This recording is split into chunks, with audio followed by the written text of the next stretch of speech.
Hello, this is Margo Rose of Body Aware Grieving, and I have an interesting challenge come up recently. I thought I would share it with you. Actually, it's kind of like admitting it to you.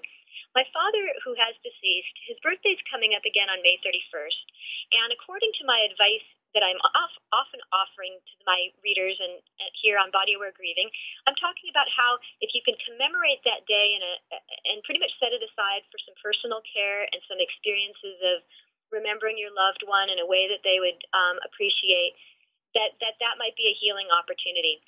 So theoretically, I should be taking May 31st off of work. For me, I'm a personal fitness trainer, and this year that happens to fall on a Tuesday, which happens to be my busiest day of the week as a personal fitness trainer. I was scheduled to see like 6 clients on that day, and I went through this whole bargaining process with myself of not wanting to cancel and reschedule all of these clients because it was inconvenient and there was a potential that I was going to lose money. And I was just going back and forth as to whether or not to take that extra step and follow my own advice, actually, and set that day aside as a really important day in the hopes that I was going to feel much more uplifted and better later for having done so. So eventually I did go ahead after going back and forth and let all my clients know that day was going to be set aside and I wasn't going to be available. You know, I might have a little bit of a loss of income and some of the other people might reschedule. But what I want to point out to you is that following advice for personal care isn't always the least expensive thing to do. It's not always the most convenient thing to do.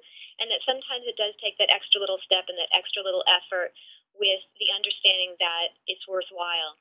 So I just wanted to let you know that it's not always so simple. When I say these things, I know that they can be hard to do in real life. I know it can be hard to take something out of your schedule when you're busy. It can be hard to take something out of your finances when you're worried about money. It can be difficult sometimes to open up the process of commemoration, whether it's looking at photos or talking about old memories.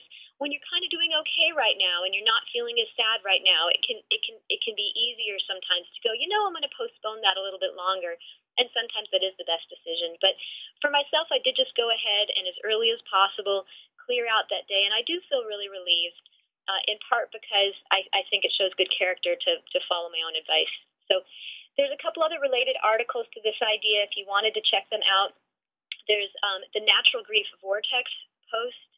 There's an article called Finding Your Way to Remember Loved Ones that talks about my father and how I sort of dealt with his birthday last year and some of my favorite stories of him if you wanted to learn a little bit more about my dad. And then I recently had a post that went up called Still a Daddy's Girl, where I'm questioning the whole concept of what happens when you've been a daddy's girl your whole life and now your dad has passed away, and does that term still apply? So those are some related articles if you feel like checking them out.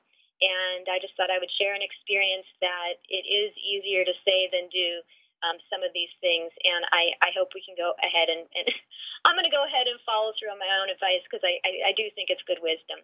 Take good care. Bye-bye.